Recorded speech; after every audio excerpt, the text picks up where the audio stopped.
क्या रिस्पॉन्सिबिलिटी होनी चाहिए। Thank you so much sir. और ज़्यादा टाइम ना लेते हुए हम रिक्वेस्ट करेंगे संगीता किसी की वो भी आके रो सकते हैं और हमारे पेरेंट्स को गाइड करें।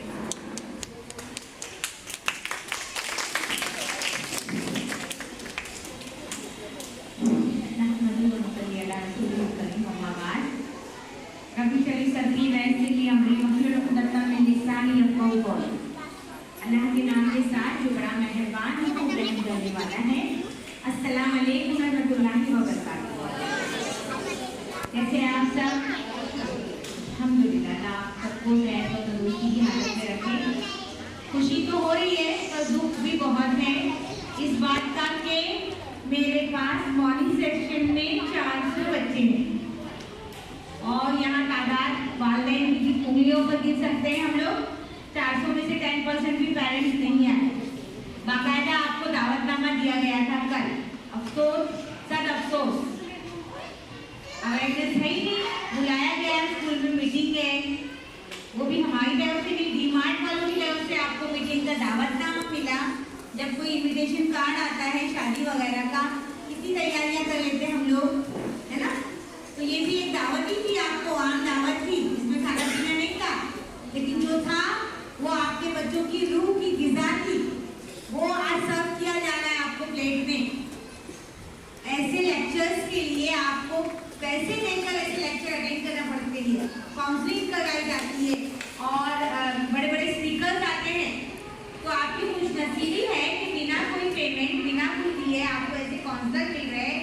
आपको शुक्रिया, आपको आए हैं बोलते ना, जो आपको कोई छुट्टी नहीं मिलती है जिसको सबक याद होता है ना। आप बेचारे आप आए और आप ही को सुनना पड़ रहा है ना। ये मैं तो बात उनके लिए कह रही हूँ जो वालिदैन नहीं आए अपने बच्चों के लिए, कि जो आज आपको सर्व किया गया, वो प्लेट में दिया गया, मैं नहीं समझती हूँ कि कहीं वो आपको मिलेगा। मिलेगा क्या? हाँ, इतनी अच्छी गाइडेंस, इतनी अच्छी रहनुमाई, इतनी अच्छी रहबरी, हाँ, आपके बच्चों के लिए, है ना। हालांकि हम जानते हैं कि औलाद जो है हमारी लिए नेमत है ना, अल्लाह ताला की तरफ से एक इनाम है और ये आजमाइश है। कल इसका हिसाब हमसे अल्लाह सुब्हानहू तआला लेने वाले कि मैंने अपने बच्चे की तरबियत और परवरिश कैसे। आज मैं जो बोऊंगा ना, जो हम बोएंगे जमीन में, कल बुढ़ापे में उसको हम काटेंगे। सही बोल रही हूँ, है ना। आज अगर हम नींद से नहीं जागे, आज अगर हम वालिदैन की हैसियत से हमने होश के नाखून नहीं लिए, तो कल हमको सिवाय रोने के और कुछ नहीं मिलने वाला। वो आज का बच्चा कल का जवान शहरी बनने वाला है, जो कि अगर अच्छा ना हुआ तो आपके घर के लिए भी तकलीफ है, आपके समाज में, आपके माशरे में, आपके मोहल्ले के लिए भी वो तकलीफ का बास बनेगा, समाज के लिए भी और मुल्क के लिए भी। तो हम जो टीचर्स आपके बच्चों के लिए मेहनत कर रहे हैं, ये डीमार्ट वाले, ये कंप्यूटर, ये सब लगे हुए आपके बच्चों के साथ। हम तो लगे थोड़े थोड़े वक्त के लिए, आपका ज्यादा वक्त अपने बच्चे के साथ गुजरता है, तो आपको आंखों में तेल डाल के बैठना है।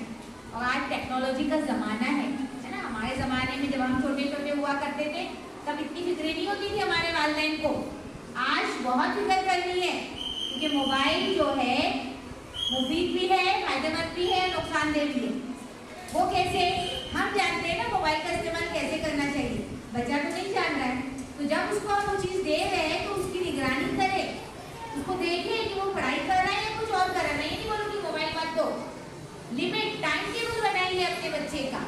माएँ खास तौर से, वालिद तो बाहर होते हैं काम के लिए, माना उनकी भी जिम्मेदारी है, संडे होते हैं घर में तो उनको भी देखना है कि नहीं सारा माँ के जान पे डाल के छोड़ देंगे, नहीं।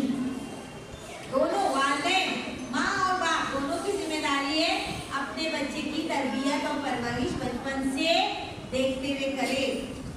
वक्तन फौक्तन उसके टीचर से आके मिले, उसकी रिपोर्ट ले, महीने में कैसे जा रहा है, वो कौन से मजमून में कमजोर है ना। नहीं तो हम माले मुँह गिले दे रहे हैं, DMC में डाल दिए, ना कोई खर्चा है ना कुछ है।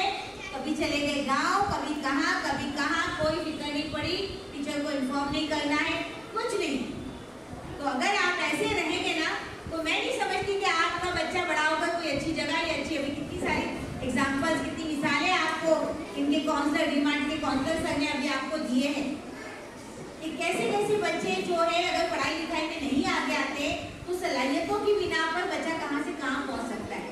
तो वो सलाहियत हमको पता कैसे चलेगी जब तक हम देखेंगे नहीं।